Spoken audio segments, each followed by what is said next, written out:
Mr. Worry by Roger Hargreaves. Poor Mr. Worry. Whatever happened, he worried about it. If it rained, he worried that his roof was going to leak. If it didn't rain, he worried that all the plants in his garden were going to die.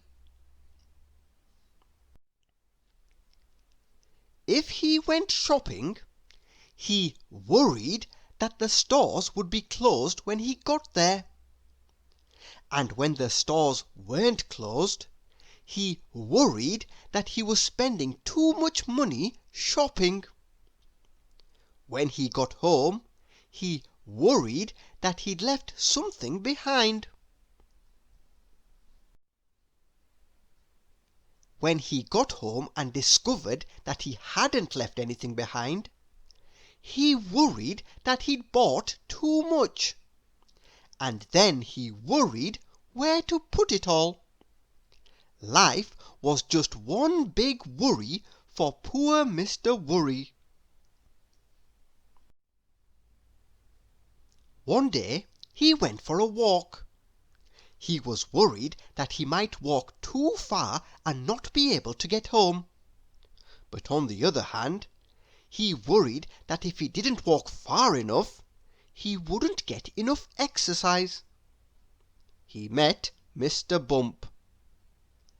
"I'm very worried about you," he said.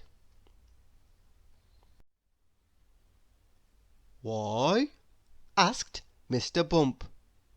"I'm worried that one of these days you might hurt yourself," he said. "Please don't worry about that," said Mr. Bump, and off he went, tripping over his own feet. Mr. Worry went on. He met Mr. Noisy. "I'm very worried about you," he said. "Why?" asked Mr. Noisy.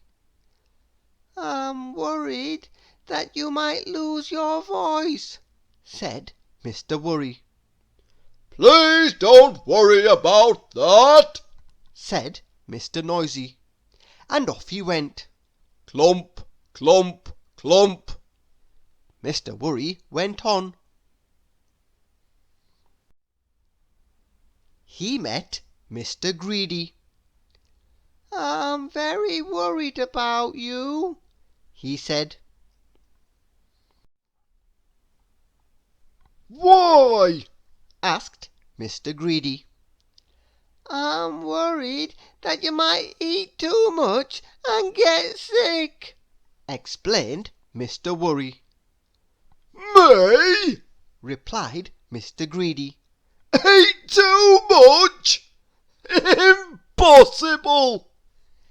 And off he went to lunch. Mr. Worry went on.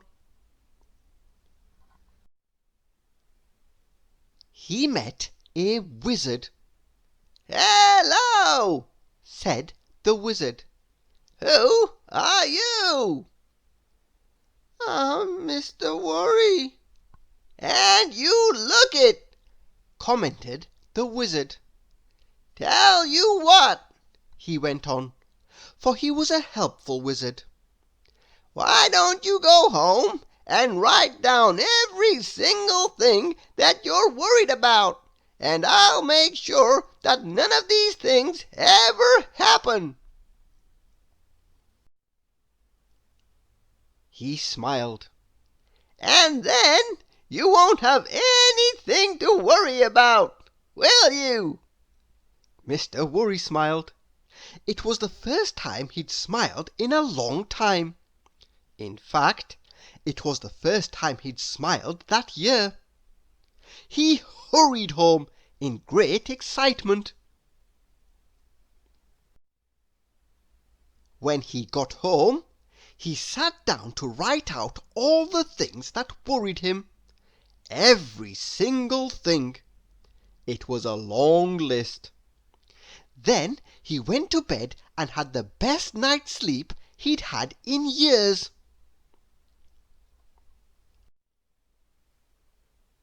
The following morning the wizard came by to get Mr. Worry's list. "My goodness!" he said when he saw how long it was. "I'll make sure none of these things ever happen." And off he went. "Nothing to worry about now," he called over his shoulder. "Nothing at all." Mr. Worry heaved a sigh of relief. That was the first day in Mr. Worry's life that he didn't have a single thing to worry about. And the next day, and the day after, and the day after that. On Monday, Tuesday, Wednesday, Thursday, Friday, Saturday, and Sunday, Mr. Worry didn't have a care. But on Monday morning, he was a worried man. What do you think was worrying him? Can you guess? He went to see the wizard. When the wizard saw him standing on his doorstep, he asked Mr. Worry what was worrying him. "I'll tell you," said Mr. Worry. "I'm worried because I don't have anything to worry about." Then he went home to worry about not having anything to worry about. Thank you for listening.